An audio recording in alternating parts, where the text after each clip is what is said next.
Alrighty, I'm gonna stir it a bit. Ooh, I can feel it's getting thick.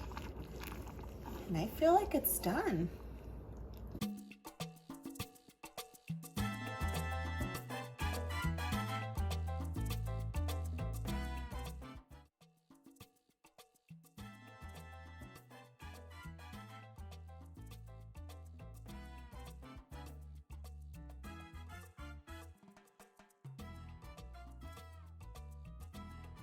For this, you're gonna use a small saucepan. I'm gonna make a small amount just because I only have 2 little ones and they're just gonna eat that for today.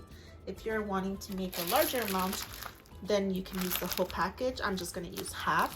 So we're gonna start with medium heat. Have it between like around 3 to 4 if you have numbers on your stove.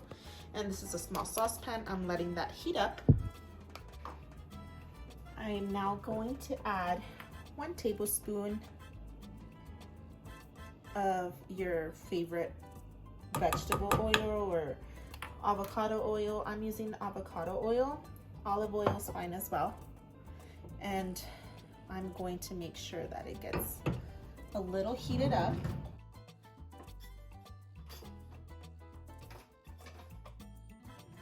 I have my spatula here. Now we are going to add, like I said, just half of the package because I just want to make a little bit for my kids. So it's just for 2 people. Just half of the package. Now, we are going to fry this. So make sure you mix everything, all of the sopita. It's called sopita, or that's what we call it, sopita, sopa. Fideo. A lot of people call it fideo, even though this one's the ones with the little stars, estrellitas. So we're gonna call it here sopita. So you're gonna make sure that you move it constantly because you don't want it to get burnt. If it gets burnt, it's not good. No, you just want it to get a little golden brown toasted. It's almost getting there. Now we're gonna put the next ingredient. So I'm making the simplest, easiest way. A lot of people like to make their tomato sauce from scratch, and that's totally up to you. See, I don't have time, so I need to make what's more efficient for me. So I am going to add now the just very basic tomato sauce. And this is a small one and it's 8 ounces. I'm going to add 4 ounces. Now you can tell that the sopita is golden brown. Nothing's burnt. That means it's ready. So I'm going to add 4 ounces of this.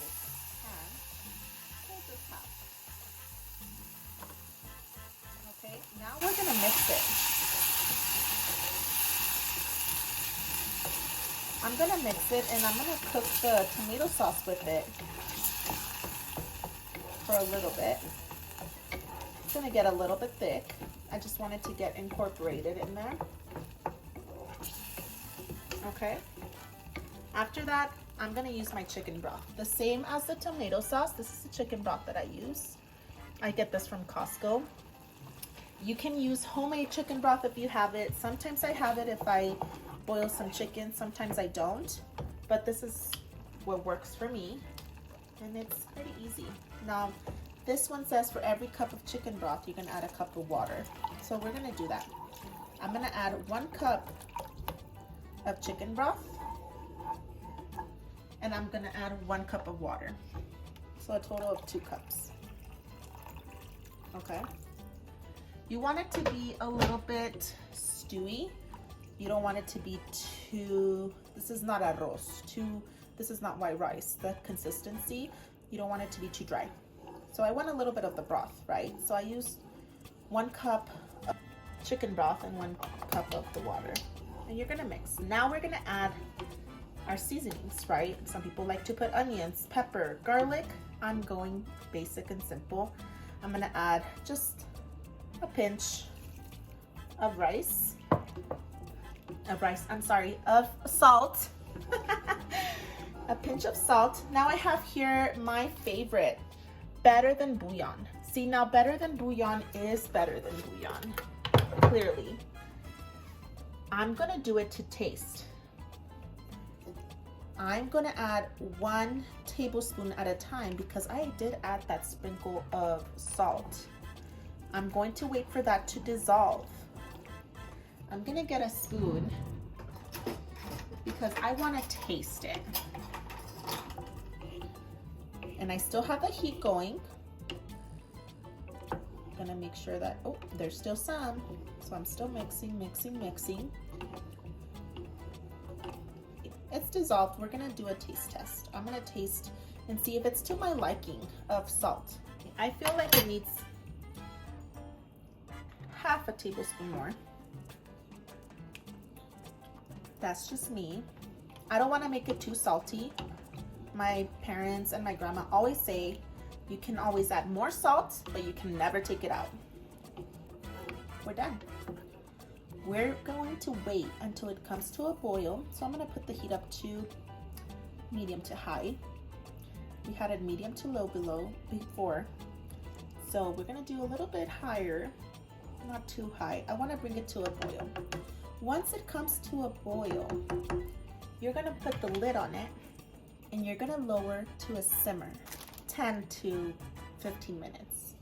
So now you can see that it's starting to boil. I'm gonna get the lid really quick. We're gonna cover it. And I'm going to lower the heat to a simmer. Now, if by any chance it's starting to dry out and you think that, oh, I just messed it up, don't worry. If it's still cooking and you're noticing that it's drying out the broth and you probably need to add more, you can either add more water or more broth and mix it and wait for it to boil. Now, I would suggest to add more broth to it to your liking. Taste it again. Add a little bit of either bouillon or salt, and that's it. When it's boiling, it should take around 5 to 10 minutes to be done, but we're gonna test it. It needs to be just like noodles if you're making spaghetti. Now it's boiling, and it's been boiling for about 5-7 minutes. It's a little hot, so I'm gonna get my cover and I'm gonna lift it up, right? Do you love that noise? Alrighty, I'm gonna stir it a bit. Ooh, I can feel it's getting thick. And I feel like it's done. Now, the reason that you have to fry it is because if you don't, it turns into mush. And you don't want mush. So I'm going to turn it off because this, I could tell already that it's ready. I'm gonna blow. I'm gonna taste. This is done. And it's so good. Some people like to add lime juice to it when they serve it. Others like to add some spice. Others like to add sour cream. I mean, it's really your choice. You can either accompany this by flautas, which I do have a video up on my channel, or you can just eat it by itself. And it's very delicious. So this is how to make sopita. And this is the same for all of them. If you're making fideo, it's the same process. I hope you guys enjoy.